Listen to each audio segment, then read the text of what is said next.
Welcome! You're listening to the Peace and Passion podcast, the place for conscious couples and individuals who want to explore aspects of their relationships as a self-growth evolution. I'm your host, Iman Iskander, and I'm a couples therapist and counselling coach on a mission to shore up your relational life with useful information and tips, as well as inspiration and ideas from the great minds of our guests, so you can skillfully and confidently and mindfully navigate the relationship with yourself and with others and with all of life and its challenges. On with the show. This episode is for you if you're a sensitive person who tends to overthink and worry about all sorts of situations, and you have a hard time setting boundaries, saying yes or no. One of the fastest ways to notice what's bugging you, what's sitting in your subconscious, what's really unsettling you, if you don't already know it, is to catch yourself when you use the yes, but. It's a very confusing message for the person receiving the message, but it certainly gets you out of a decision-making problem. When we agree with someone, we usually just say yes. But when we add a but, we're giving an excuse as to why, like, the yes is not solid. So it's kind of non-committal. Now, I know for many people it's a habit. It's a habit that's been built when it's just really hard to say no. But it's really important to just pause and think about why that habit got there in the first place and what's going on in the moment. So look, picture this. You've been talking about doing something on the weekend with your partner or your family or a group of friends, and you haven't really decided what to do. And then someone suggests, hey, why don't we go to Christmas carols? After all, it's Christmas. There's a buzz in the air. The young kids would love it, especially after all the months of lockdown that we've had due to the pandemic. And you've been talking about doing something together. So you get asked the question, hey, do you want to take the kids to Christmas carols? And you say, yes, but it will be very busy in the park with lots of kids and we won't find space. Okay, what do you think is the message that they're getting? Is it a yes or is it a no? Are we going to talk about the kids in the park and the parking and the finding space? Or are we going to be talking about whether you really want to go? When we delved further into this scenario, because it was a real scenario with someone I'm working with, the translation was, if your idea is that I chase the kids in the park while you drink, then I'm not interested. But that conversation would never have emerged. We would have never had a conversation about the roles and how they manage the activities with the kids unless we had gone deeper and deeper. It would have just been left as one of those confusing moments between a couple where they're kind of saying yes or no at the same time. And nothing would have been resolved. There would have been feelings of resentment and confusion and maybe not even committing and doing the activity in a wasted opportunity. Saying no is never easy. And it's particularly challenging if you've kind of already said yes to something, if you've indicated, yeah, you want to do something with the kids. And you might worry that, like, backing out's going to hurt someone. It's going to hurt them. It's going to hurt you. It's going to burn bridges. It's going to cause you to be perceived as, like, you know, not a team player, or maybe flaky, or maybe you're unreliable. And if you are the type of person who tends to worry a lot and you overthink, well, if you overthink situation and you have a hard time with a firm but polite no, then these fears, they're going to be even greater in these situations. So you go facing the whole brunt of another person's kind of disappointment or even anger at you may be just too much for you. And so the reaction of a yes, but kind of makes sense because our brain is wired to just protect you so you're safe. It doesn't make the distinction between possible partner rejection or physical pain. It's all discomfort on the inside and painful. And so it seeks to protect you. So you want to say yes, but you really can't fully commit to it. So you're caught. You can't say no because you'll disappoint. You can't say yes because it's not really what you want. If you did say yes, and you probably wouldn't even follow through, or if you do follow through, as some people do, they grit their teeth and they go ahead and they do things they don't want to do, but it's at the expense. It's at the expense of your own well-being, and it backfires. Not only does it result in a whole lot of stress for you because you're doing something and engaging and you haven't had an authentic conversation and you really don't want to be doing it, but other people pick it up. They can sense that you're distracted, or you're resentful, that you're overwhelmed, that you're kind of not okay with this, and you haven't had the authentic conversation about the real issue. So what do? Many people rely on that old tool, the yes, but, and it doesn't work.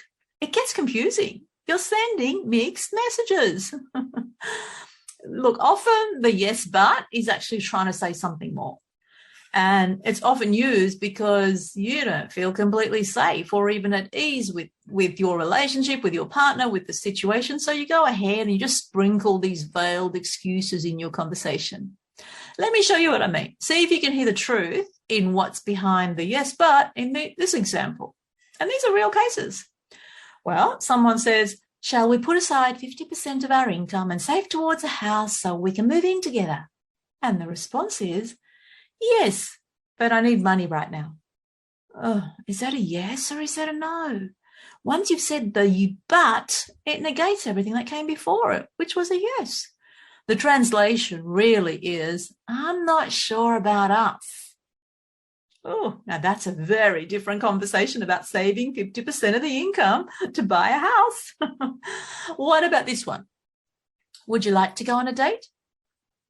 And the response is, yes, but I'm busy right now. How about in 10 years? The translation is, no, I don't really want to go on a date. Look, it could even be this example. Will you go to the party with me? And the response is, yes, I'll go. But last time we went, you did such and I wasn't happy. So is it a yes or is it a no? Saying yes, but it weakens your agreement, but negates your commitment, and it sends mixed messages. So it's very confusing to have a conversation with the yes, but method. So what's a better idea?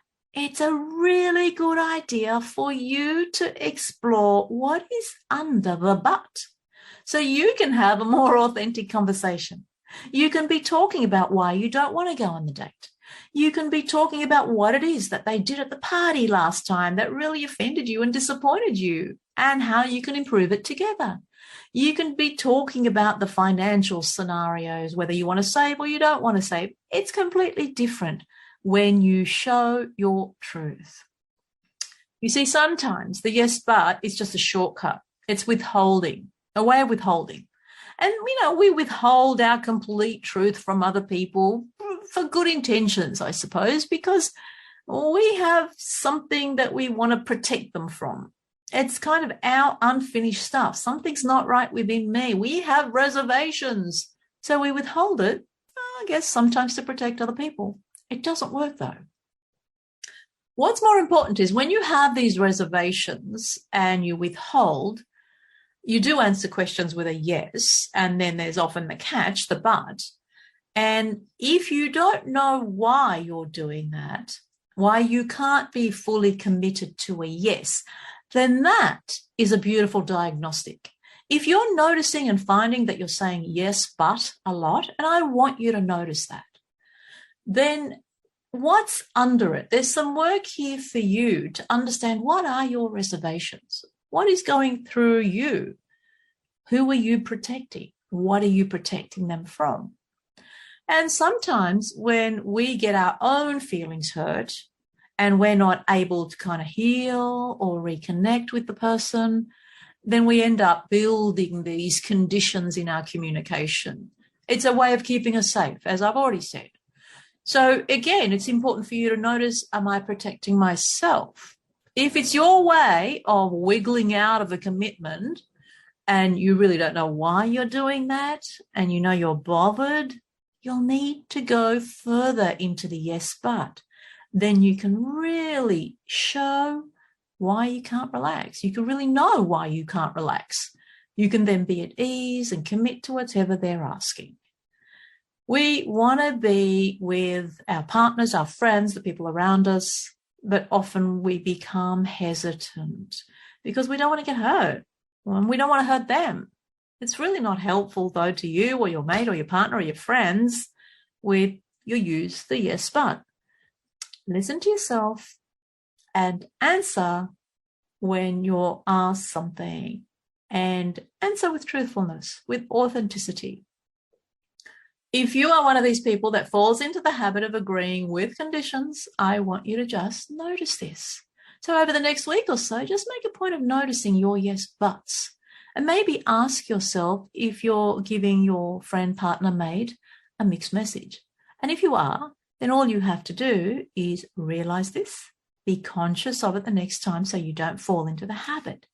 But you can start doing the deep work by asking yourself some really important questions. You can ask yourself, what's under the yes but? What are the doubts or excuses here? Why does the yes need qualifications? How do I really feel about our relationship? Notice the yes buts in your language. Use them as a learning opportunity about you to build greater discernment about what you do or don't do, what you want or don't want, what you want to agree to in the future. And then you can go forward, move forward, and commit to saying yes only to agreements that really resonate with you or excite you, and ones that you've got room for that you can follow up on. Take good care now.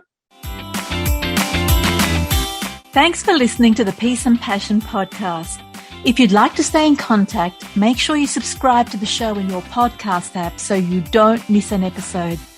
Now, if you like something here or if something resonated with you, I'd love your encouragement to keep this going. You can do that with a review, a like or a share, or just by telling someone that you think will benefit from hearing this podcast. Take good care now.